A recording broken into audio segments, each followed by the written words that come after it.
Thank you so much, everybody, for being here. I am your host, Chris Duffy, and this is Wrong Answers Only. Okay, so this show is produced by LabX, which is a public engagement program at the National Academy of Sciences. And for those of you who are joining us for the first time, the National Academies is a private, nonprofit institution that gives the government real, sound, scientifically backed advice. And Abe Lincoln signed it in.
At Valentine's Day. So here's the question. How do you feel about Valentine's Day? Your options are A, it's a beautiful celebration of love. B, it's a corporate shame designed to sell cards and candy. C, it is a tragic reminder of the current state of romance in your life. Or D, all of the above. Maybe you have those contradictions are all true for you. You contain multitudes. Who are we to tell you that one, A, B, or C is the answer? No, D, all of the above. Okay, select whichever one of those you think is true. That will be how we'll test the poll. If it's not working for you, no worries. But if it is working for you, great. Look, the internet's amazing. Sometimes it contains good stuff too. Okay, then after tonight's show, after we're done with the show, you are going to get a post-show email with links to go deeper into our scientists' work and more from each of our panelists. So we'll also send a trivia question. Now, the trivia question is very important because if you get that correct, well, you will join the immortals on the Wrong Answers Only Scroll of Glory. And here are the folks who nailed that question about bears from our last episode, which was all about bears. Here is the Scroll of Glory. Okay, we had Kathy, Chad, Dawson, Elizabeth, Emma, Hillary, Jackie, Jimena, Hovan, Carol, Lindsay, Mackenzie, Marjorie, Mary, Pam, Peter, Rebecca, Vic, Sabrina, Sheila, Stacy, Suzanne, Tina. You were all on the Wrong Answers Only Scroll of Glory. It is a prize that money can't buy for the rest of your lives. That is an accomplishment that will go in your obituaries. You were on the Wrong Answers Only Scroll of Glory. I've gotten some emails from people who said that they were on several Scrolls of Glory, which is the highest honor imaginable to me. So if you want to join that, you can join that illustrious list next episode. All you have to do is pay close attention tonight and then respond to the trivia question that is going to be sent out in our post-show email. If you get it correct, you're on next month's Scroll of Glory. And also in those emails, we always ask people to tell us a little fact based on a show. So last month we were talking about bears, and we asked our viewers to tell us about a time that they encountered wildlife. And one of the best answers was someone said, just this one sentence, I was charged by a wild bighorn sheep in the backcountry of Yellowstone. And I love knowing that one of our viewers was almost attacked by a large sheep. So thank you for sending that in. Someone else wrote that they saw an eagle attack a chihuahua, which I will think about in my nightmares. And that is the past. Let's get into the present and the future. Tonight's show. Let's get into it. Tonight, we have an incredible panel of comedians who are going to be playing on Wrong Answers Only. We have Aparna Nancherla, Joe Firestone, and Joanna Hausman. Hello. And that's not Joanna Hausman. That's not me, you know but like honestly kind of looks like me. It honestly does look like you, Joanna. That is our expert, Hannah Charnock. Hannah and Joanna, like interchangeable. Totally interchangeable.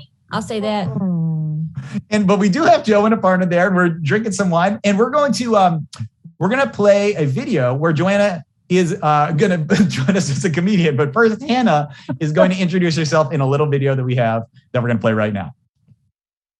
So traditionally, it's been most studied in heated foods and heated systems. A lot of things like coffee roasting, bread baking, meat searing, all that kind of stuff is where it's traditionally understood. But it also happens like in human body. There's proof that Maillard reaction is happening just because we have an abundance of amino acids and sugars in our body. So it also happens in all different kinds of systems.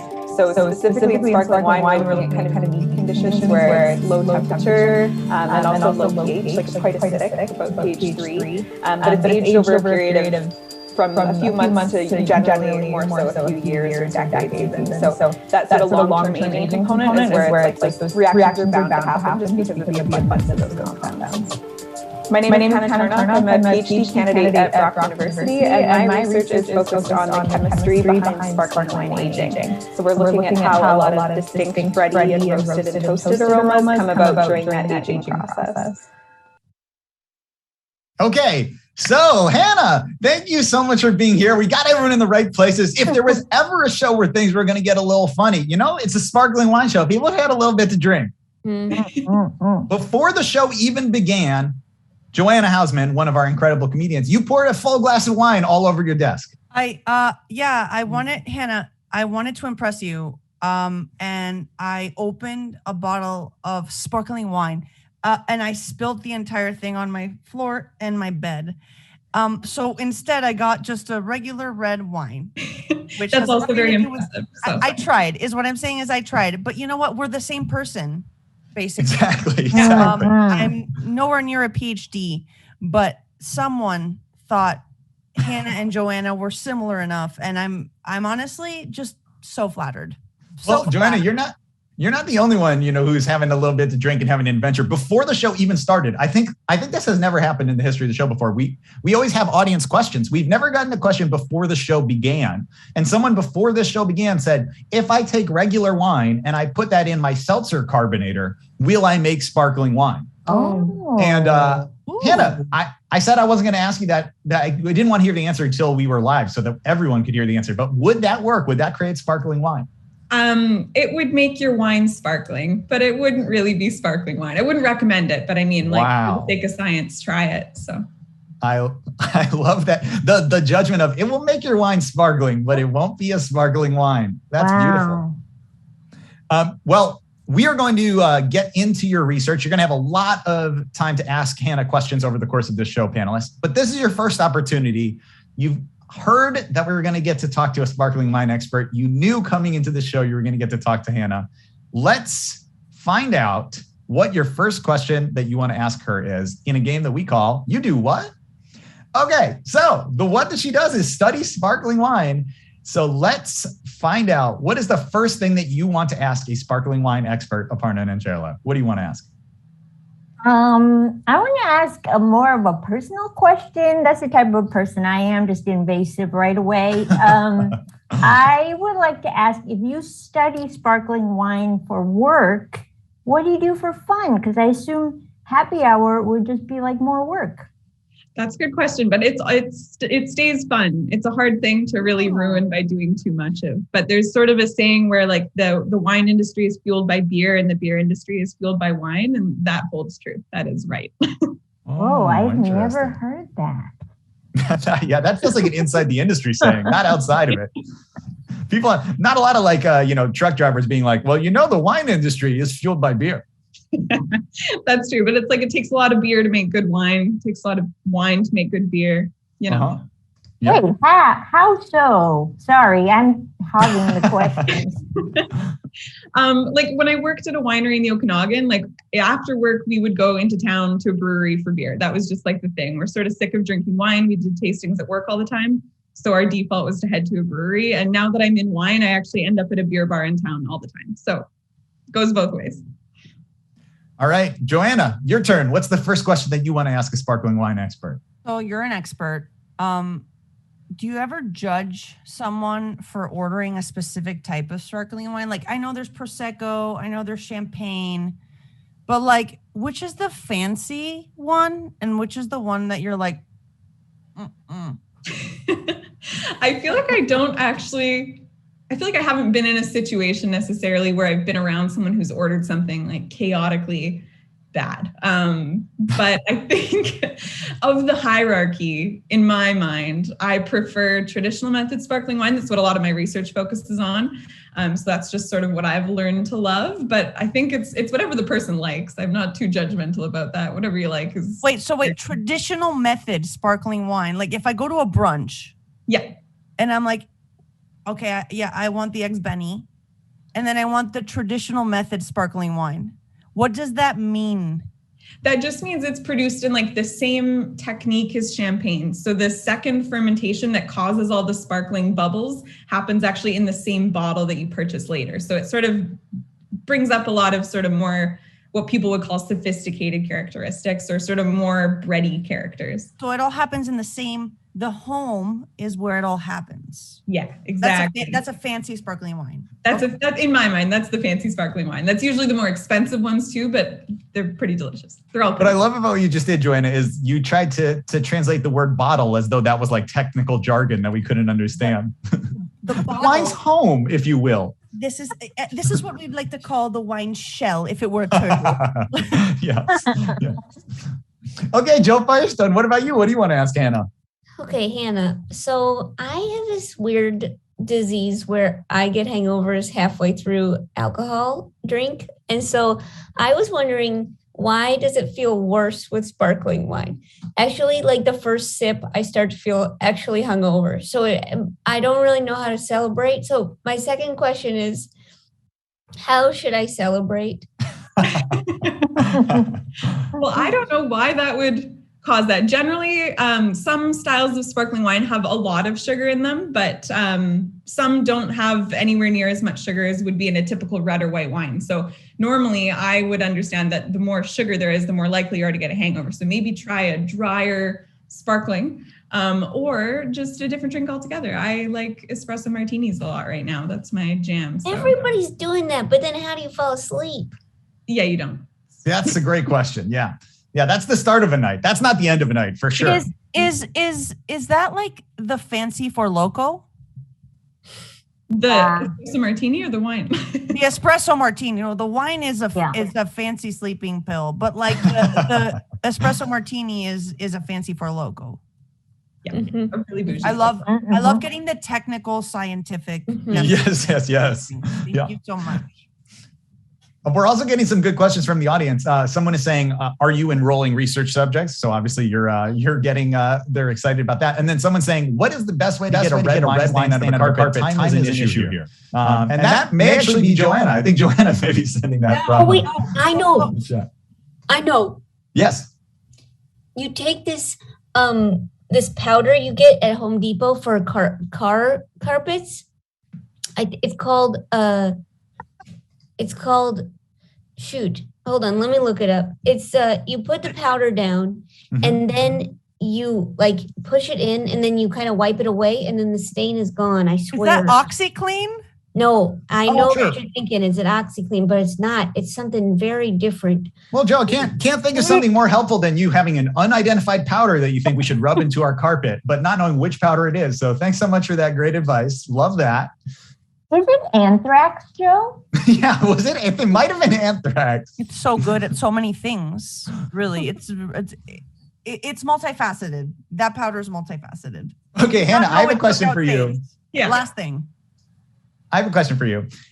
My question for you is, what other substances have you studied other than just sparkling wine? Because I imagine that no one goes into grad school and gets to be like, just champagne. I only study champagne. Give me only champagne. What did you study along the way to get there?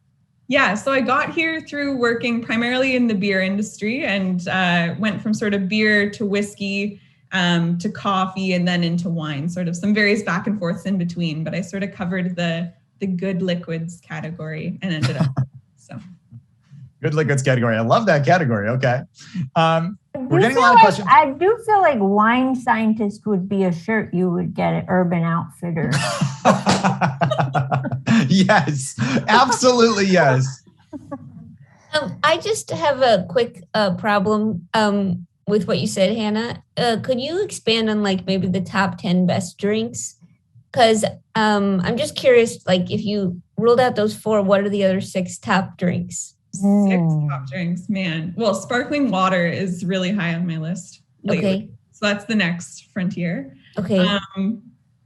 And then I don't know, just various combinations of cocktails, I think are the rest of the 5. So no milk. Oh, milk's up there too. Yeah, that's true. You can do cocktails with milk. I've never the cut? studied milk, but I'd love to. Wow. Okay. Well, I hope one day your dream can come true. So let's actually talk about let's take a look at what Hannah's work actually looks like in a game that we call Fully Suitable for Work Photos. Okay. So in this game, I am going to show you panelists a photo of Hannah or her team using a machine. And you have to guess what is it that machine does. And audience members, I want to hear from you too. Please put your answers in the chat. And remember, the show's called Wrong Answers Only, so no pressure to get this right. Photo number 1. Aparna, what do you think that machine behind Hannah is used for? What do you think that machine is?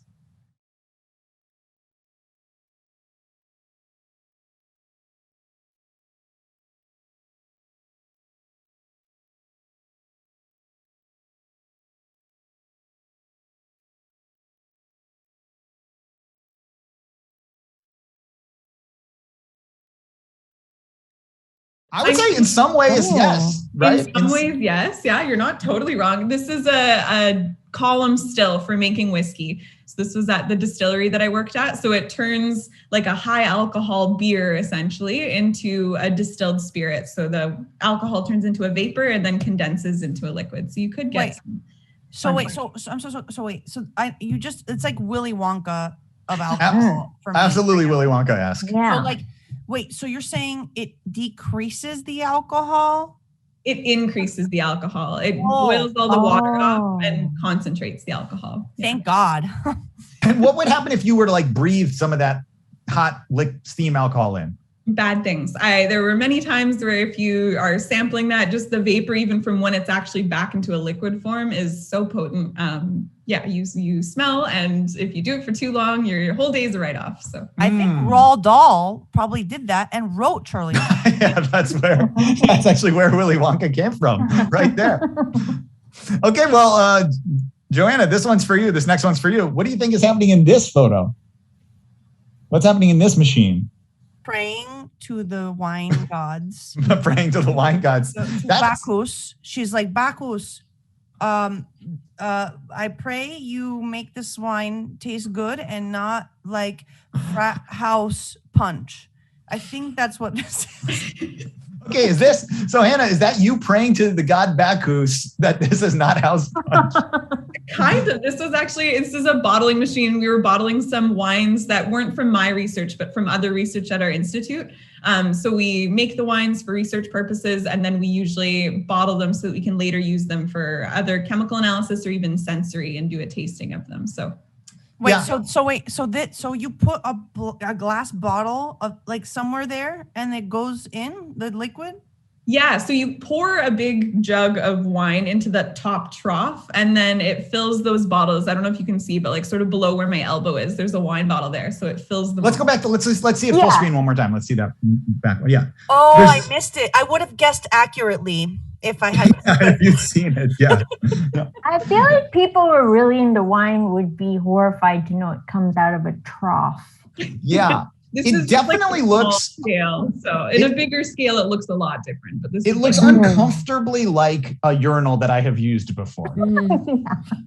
Yeah, I thought Bacchus kissed wine into a bottle, and I didn't expect this personally. I'm disappointed, but I'm also intrigued. Okay, next one, Joe. This one's for you. Okay. What do you think's happening in this one? Now, this is obviously not Hannah. This is someone. Tasting a little cup of piss. Okay, wow. I think I might have primed you with the urinal, huh? So that is a sonication machine. This was part of research that I did when I was at the brewery and distillery, where you're actually using ultrasound waves to try and drive flavor reactions. So we hook it up to a tank and you run a bunch of beer through it with this ultrasound energy being pumped into the tank. And then he was just doing a little evaluation as it goes. So it's ultrasound, the same thing you use to see a baby. Yeah, essentially a little bit different energy being put out. But yeah, the idea is that you cause on a microscopic scale, you cause these collapse of sort of air pockets in the liquid, and that puts out a ton of energy, and that's able to drive flavor reactions. So I feel like Hannah is creating a superhero or super villain. Just like this doesn't seem like something humans do. And this man is the next wine. Like it's not Spider-Man, it's Wine Man. And his power is he creates every liquid into wine. He's Jesus. There you go. Well, it only took a few minutes and we got there. There we go. Well, also here, I'm getting a few questions from the audience about the specifics, and we're going to get more into the science, obviously. But someone is asking, can you share insights into the carbonation? Is there a desired target amount, or does it depend? It depends. Well, it depends if we're talking about wine or beer or what product, but there always sort of is a target amount that you're going for, but that can vary with a bunch of things. Like for example, in sparkling wine, you're targeting a certain pressure amount. But for example, in the traditional method sparkling wine that I mentioned, where it's fermented in the bottle, you actually get smaller size of bubbles. So you get sort of a finer mousse is what it's called, or finer carbonation. A finer mousse, that's what it's called? Yeah, finer mousse. I love that. I like that sound a lot. In there. That would also be a great name for a vineyard. Finer mousse wines, I think, would be very solid. I assume that's MOU, not MOO. Yes, not the animal. Okay, I'm so disappointed. Really quick question. So when you say like carbonation, how I make carbonated water with my soda stream? I know we touched upon this earlier, but like it's the fermentation process that creates the bubbles, right? It isn't like you guys just added some fun soda to it. No. So there's different ways to make sparkling wines. There is a type of sparkling wine that's made by essentially just the carbonation method, but it isn't really regarded as a quality wine. It's sort of like the quick and dirty way to make budget bulk wine, sparkling. But for the most part, when we're talking about sparkling wine, we're talking about the yeast consuming sugars and producing carbon dioxide. Someone's also asking, what other compounds besides water and alcohol are in sparkling wine? Oh, there's a lot. There's a bit of everything. Because the yeast cells that carry out that second fermentation in the bottle, they age in there. So their cell membranes break open and they sort of fall apart. So everything that's in yeast is essentially in that wine. All the amino acids and proteins, different fats, different kinds of lipids, all these different chemical compounds are in there. So it's actually a very complex matrix. Okay, well, we're going to get more into the science, but we also have, we're going to do a little bonus photo game. We did not suitable. We did fully suitable for work photos. Now we're going to do another little bonus game that's called Drinking with Hannah. So in Drinking with Hannah, panelists, no order. Anyone can call out what you'd say at any time. You can also give multiple answers. I'm going to show you a photo of Hannah drinking one of the many drinks that she's conducted research on. And then you're going to tell me what you would say to her if you two were hanging out and you were drinking that next to her. So you two are drinking this drink together. What do you say to her? No order on this one. Anyone can jump in. If you feel inspired, you can answer multiple times. Okay. Does that make sense? Yes. Great. What do you mean? What do you say to her? Like small talk? Exactly. Like your small talk, big talk, whatever kind of talk you would say to her. Okay. All right. First one. Let's see. Here it is. Hannah's drinking coffee. All right, you're out there, you're having coffee with her. There's snow all around. What do you say to her? Why are we outside? Okay. We're in Canada. That's part of it. Yeah, we're in Canada. We're always outside. There's always snow. Anyone else have something you'd say if you were making a little chat with Hannah here? I would probably. Oh, go ahead. Yeah, I don't know. I'd probably just be like, snow, it's snowing. When's Christmas?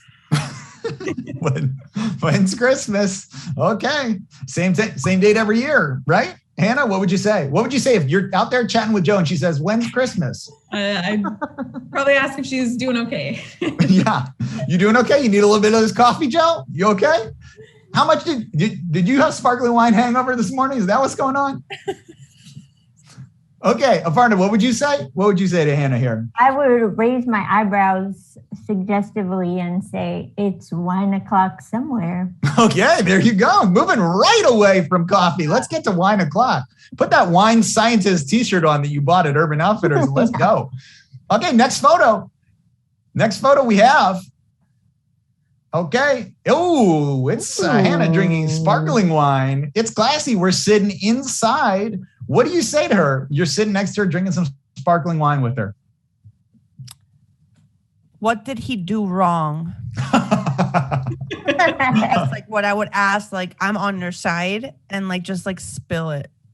Yes, this is definitely, you're getting some good gossip for sure in this one. Yes. Is that a measuring tape in the back? Like maybe you recently moved and are trying to find areas for your futon to fit in. I don't know. I feel like what did he do wrong? And will your futon fit? I love that. That's a great combo. There's drama. Ooh. There's drama. Joe, Parna, anything you want to jump in and add? I would say, Hannah, it's 7 a.m. I'm worried about you. Okay. Also very solid. Very solid. And I think that I would kind of scoop my arm in between your arm and kind of do a little drink on my side. Ooh, I love that. Someone in the chat said, getting ready for your thesis defense. Ooh. Okay. And next one. Let's look at the next one. Okay. Whoops. She's not always taking fancy. These pictures. This is my partner just photographing me drinking liquids like all the time. So this is the first time. Hey, Hannah's such a good sport that we were like, hey, could you send us any photos of you doing your work that we could use in the show? And she was like, I actually did. We choreographed a photo shoot where I drank every liquid that I have ever worked on before. And she just threw back wine, whiskey, beer, coffee, and got us these photos. it was like the course of a week. I feel like I drank a lot, just all the liquids all the time. Yeah, we really appreciate that. Okay. So here, you're laid back. You're having a beer with Hannah on her couch. What do you say? I'm sorry. What does this sweatshirt say? Okay. It says About the universe. Okay, what? Reminder to take a break. I wear it all the time. Okay. I'd say, girl, the fact that you have a plant you have to get on the couch to water shows me that you got your shit together. So like, go ahead and drink that beer. Cause like you deserve it. This plant is fucking alive, and it's work to water it. And it just tells me a lot about the type of person you are. Yeah, I actually tried to water it today and I smashed the picture frame that was behind it. There was glass all over the living room. Oh my God. Yeah. Yes, we could be friends. I spilled wine all over my bedroom just getting this Zoom set up. Yeah, so it does feel like the two of you are building a really beautiful friendship here. I think so. This all started with Hannah being in my... Yeah, you invited her over to your box before it even started. You were like, hey, why don't you come over to my place and Zoom? I mean, I wish I could say we're the same person, but this plant behind me is fake. And Aparna, Joe, you got anything to say on the couch when you're hanging out drinking a beer? I'd say, I said, hold my beer, not drink it. Okay. All right. Wow. Oh, Joanna's getting closer with Hannah. Aparna and Hannah are having a tough time. We're going through a rough patch. Yeah, for sure. Okay, last one. Last photo. Oh, I just wanted to say something. Yes. Could you go back to the other one? Sure, we can go back for you, Joe. The wine one? Or the coffee? The beer? Where do you want? How far back do you want us to go? No, this is good. I guess I would say to Hannah, like, Hannah, I guess I found out when Christmas was.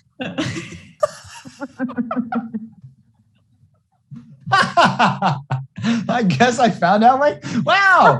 No, I guess if it was me, I would go back to the sparkling wine. I'd be like, I'm toasting you, Joe. Congratulations. Yeah, could we go back to that picture? Yeah, that's go back to the sparkling one for a moment. That's me and Hannah saying, congratulations, Joe. You did it. We're so proud of you. You found out when Christmas is. Good job. Oh. Thank you. So when is Christmas? December 26th. So close. Okay. So close. Close enough. Okay, last one. Joe, it's Hannah drinking whiskey. We're going to actually just move through this. It's Hannah drinking whiskey with a cat. Great photo, great flowers. What do you say? Real quick. What do you say? I think we just said great job, huh? Hi. Everything is good. You're nailing it. Your life is good. Okay, Yeah. Let's get into more of her actual research. Showing up like this. Yeah, you can't keep showing up at my house like this. Okay, we're going to get more into Hannah's actual research. Someone asked, what kind of reactions do you actually study? What are the processes you actually study in the chat? Well, so much of Hannah's research is based on the Maillard reaction. Am I saying that reaction right, Hannah? Yeah. Okay. And Hannah, what is the Maillard reaction? It's the combination of sugars and amino acids that produces a huge reaction cascade. So one combination of one sugar and one amino acid can produce hundreds to thousands of compounds. And a lot of them have important sensory contributions. So some of them are like the bready, roasted, toasted aromas that we know from beer and coffee and bread baking and all those kind of things. So that's sort of the underlying principle of the flavor chemistry that I'm after. Okay, so the Maillard reaction takes place in all sorts of delicious foods and drinks. And in this game, panelists, you are going to have to name a food that you think is delicious, but that you also think does not involve the Maillard reaction whatsoever. Okay, and then Hannah is going to tell us whether you're right or wrong. This game is minus the Maillard. Okay, so let's start with Joe. Joe, what is a food that you think is delicious, but that you suspect does not use the Maillard reaction to become delicious? Pears. Hannah, pears, Maillard or no? I'm going to say no. All right, Joe, that's right. Joanna. Dollar pizza. Hannah? Definitely the Maillard reaction happens in pizza. Yeah. Definitely has the Maillard, but also definitely delicious. Aparna. Smoothie. A smoothie? Depends what you put in it. Okay, what are you putting in your smoothie, Aparna? Apple juice, carrot, yogurt. I think you're safe. I think that's Okay, no Maillard. All right, let's do another round of it. One more time, Joe. Starburst. I have no idea. No, who knows? That could be involving all sorts of things. The chemicals are proprietary in that. Starburst sounds like a Maillard reaction. Yeah. Oh, Aparna going hard to try and win this game. Weighing in on the judges. Hannah, if you had to guess, Maillard or no on a Starburst? I'm going to say no, but there is a lot of sugar in it. And if you leave sugar in the presence of amino acids and proteins long enough, something may happen. So that's a maybe. Okay, we got a maybe. Starbursts get hard. Yeah. Hydrating. I don't know. If I, a protein-filled person, hug sugar for a long time, does the Maillard reaction happen? I don't know. I know that it happens in your body, like within, especially eyes. It's implicated in a lot of like age-related diseases because of different sugars and amino acids in your body. I've read a lot of literature on that. My sister studies eyes and I study the Maillard reaction. So there's like a good overlap there. So Wow. I would have never guessed that was a good overlap. Aparna, what about you? One more delicious food. Pumpkin pie. Oh, for sure. It happens in pumpkin pie. The baking aspect is like the dead giveaway. Oh, got it. Also, many people have the most common idea of a Maillard reaction as like meat or like grilling or like sizzling, right? Searing things, right? Yeah, exactly. I feel like it's typically known for like those heated processes that can like cause those reactions to happen. But other things like canned tomatoes, there's a lot of research about the Maillard reaction happening in canned foods. Okay. So heat causes the reaction, but then what about canned tomatoes causes that reaction? Like, I understand heat causing a reaction, obviously, but like, what about canned stuff causes that? Yeah, so it's heat drives the reaction. So in a heated system, it happens really quickly and to like a pretty significant extent because there's all these little individual reaction stages. So it goes through quite a few of those. But in, for example, like sparkling wine or canned foods that maybe aren't heated, it's just that sort of extended exposure time, and other things like pH or metal content, the reaction time, what's actually in it, all of those things can also affect whether it happens or not. We got a question from the audience, and I would love to have more questions from the audience if you have more questions about the Maillard reaction. But this is related because you study the Maillard reaction. It could conceivably go into other things other than just wine and alcohols. They said, my son was going to go into hard cider making, but he had to take a medication which was bad with alcohol. What would you do if you couldn't ever drink again? Ooh. I don't know. I need to reevaluate my career path pretty seriously. But I feel like so much of the food or the beverage industry, like even in the beer and cider, all those kind of worlds, it relies so heavily on your sense of smell that I feel like you could probably get by, depending on what your role is, with just a really good sense of smell and a lot of training. Very interesting. Okay, well, let's find out a little bit more. We've heard a little bit about your research. Let's find out a little bit more about what Hannah is like as a person outside of the lab in a game of 2 truths and a lie. Okay, so panelists, here are 3 statements about Hannah. 2 of these are true, 1 is a lie. Which is the lie? Is it that in addition to her research, Hannah works as a part-time organic farmer in Beamsville, Ontario? Does Hannah come from a family of veterinarians, or does Hannah own a whiskey distillery called Smoke and Mirrors? Which of those is the lie? What do you think? Which of those 3 is the lie? We can discuss amongst ourselves, right? Absolutely, please. Okay. I guess I'll say this. I think that Hannah could own a whiskey distillery, but I don't think it's called Smoke and Mirrors. Yeah, something about that name felt like forced. Sensual. And if it's not a lie, I'm going to be really embarrassed. I know, me too, but I think that Hannah would own a whiskey distillery called like Whiskey Distillery. Or something like wow. You think that, so Joe, I just to be clear, you think the reason that is not a good name that Hannah would come up with is because it's too sensual, and then you thought that the name she would have chosen was just the literal description of what the place is. The least creative name imaginable. No. I'm trying to think of something that's like. I thought you were going to call it, It's Not Piss. No, but like not Smoke and Mirrors seems like something that's like a magician's whiskey. Yeah. I'm thinking, what's the science way to say whiskey distillery? I was trying to think of that. Well, I think Aparna is getting close to the scientific way with It's Not Piss. Well, I mean, Hannah's last name is Charnock. Like, I would call, if she owned a whiskey distillery, it'd be like, it's a Charnock life. Oh, that's life. Wow. Oh, yeah. I don't know. That's just. You guys should go into business together. Yeah, absolutely. You guys are really bonding.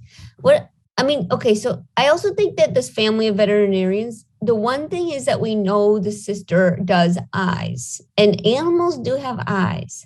Wow. That's true. She's right. Prove that one wrong. Animals have eyes. That's a Joe Firestone assertion. Yeah, when it says family of veterinarians, does that just mean parents?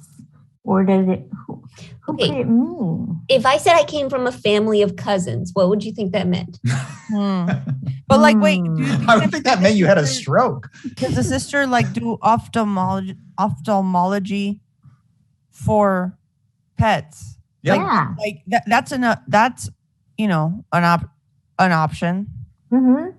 Okay, everyone knows that definitely Hannah works as a part-time organic farmer. There's been no debate. Clearly. Well, that one is so specific. But everyone knows that. I never put Ontario. Maybe it's Beamsville, Ontario. There's definitely a Beamsville, because in the United States it'd be Beamsville, but in Canada it'd be Beamsville. Oh, okay, I will say. Longest one, and like if you're gonna put that much text, it has to be real. Yep. Well, I will say someone in the chat, one of the audience members who don't know the truth either, they're just guessing with you. Someone said, I haven't heard her say a boot instead of about yet. So could be a lie for Ontario. Definitely Canada. I heard Canada at one point and it's shaped my whole perception. So I'm pretty sure it's Canada. But we don't know if she is Canadian or she just works in Canada, because she's so nice. We all should have a dual passport at this point, given everything. Yeah, it does seem right. She looks healthy. It looks like she has universal health care. She looks super kind and has no like baggage. And the snow. There was the snow. In the snow. Oh my God. All right. I think we've had enough time to discuss. Let's go down the line. Aparna, what do you think the lie is? I mean, I guess I'll go with my first hunch. So I'll say whiskey distillery. Okay. Joanna Hausman, what do you think? Veterinarian. I don't believe it. Okay, and Joe Firestone. I don't think she's a part-time farmer. Oh, wow, we got a full split. Let's find out what is the lie. Let's look at it. The lie is the whiskey distillery, although very important. This is very important. She did not own a whiskey distillery named Smoke and Mirrors, but she did co-own a coffee shop with that same name. That is. Well, I think that is a perfect name for a coffee shop. Yeah, we had a coffee roastery. Yeah, and my sister is a veterinary. She's finishing her residency to be a veterinary ophthalmologist. And I work part-time in the summers at an organic farm. So Wow. That exists? What was Smoke and Mirror's best thing? We were just a coffee, well, not just, we were a coffee roastery, and we operated as like a social enterprise. So we donated all of our money. So we didn't really run like a very successful business model, but it was so fun.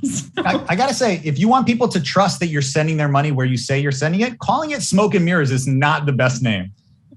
I think it's Fair the enough. best name. Should have thought of that. But, that's like calling it like illegitimate donations. We're a charity and we do good work.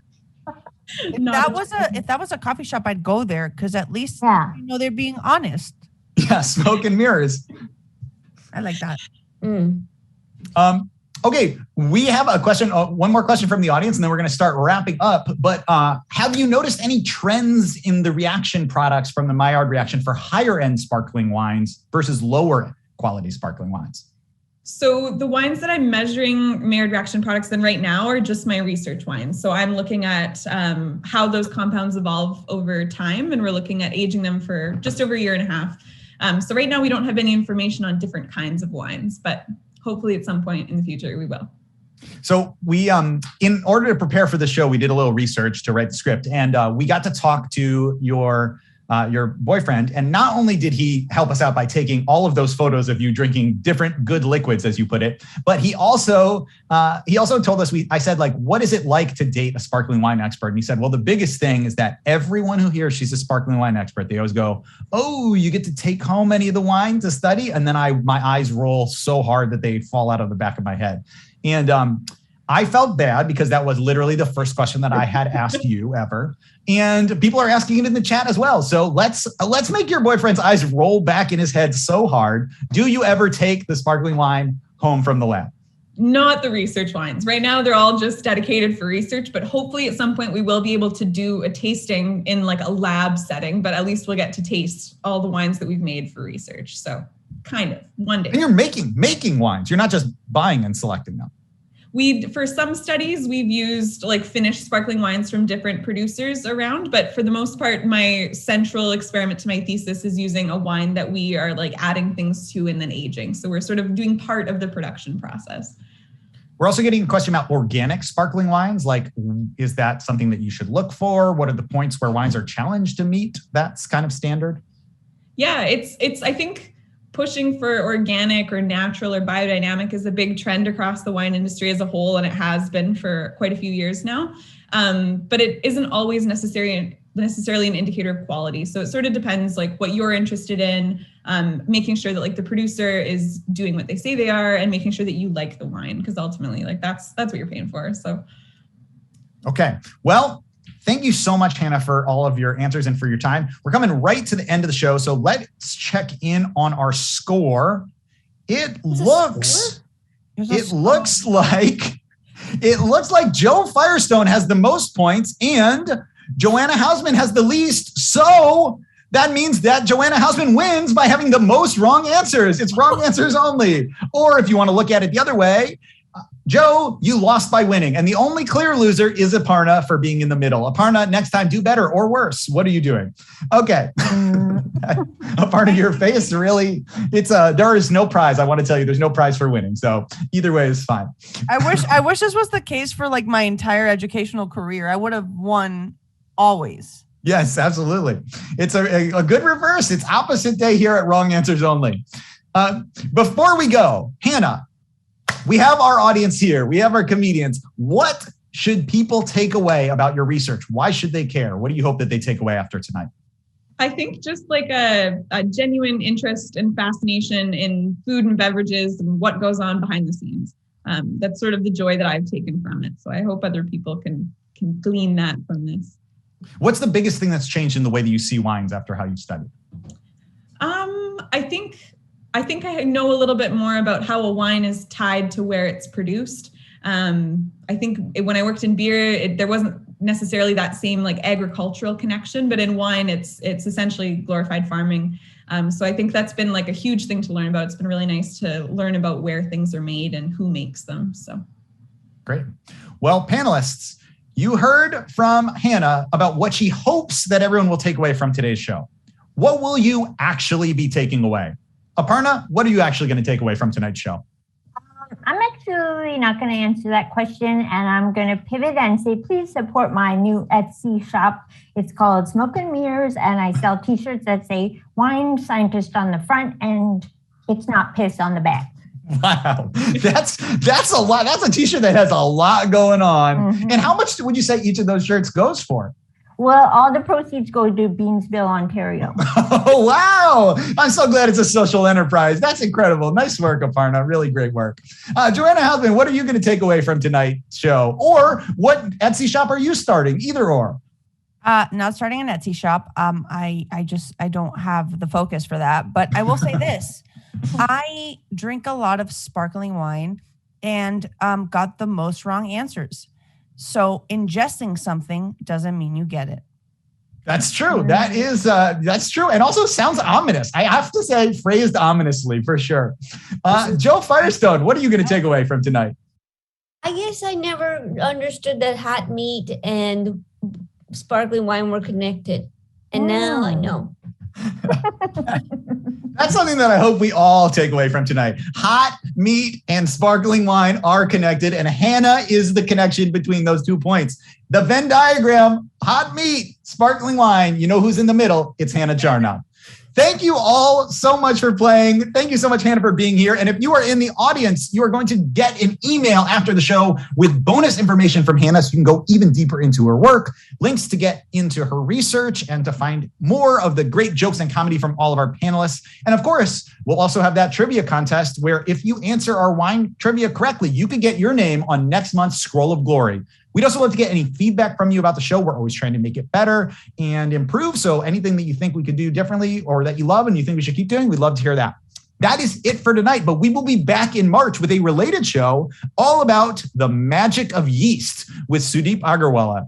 You can sign up for reminders for that right now at labx.org/WAO. In the meantime, though, thank you so much to tonight's guest, Hannah Charnock. Thank you to our panelists, Aparna Nancherla, Joe Firestone, and Joanna Hausman. And thank you as well so much to everyone at the National Academy of Sciences and LabX for making the show possible, especially our back-end folks, Amechi, Dempsey, and Mario on the tech team. I am your host, Chris Duffy, and this has been Wrong Answers Only. Find out more about the show and see future episodes online at labx.org/WAO. Have a great night. Drink some sparkling wine. Happy Valentine's Day.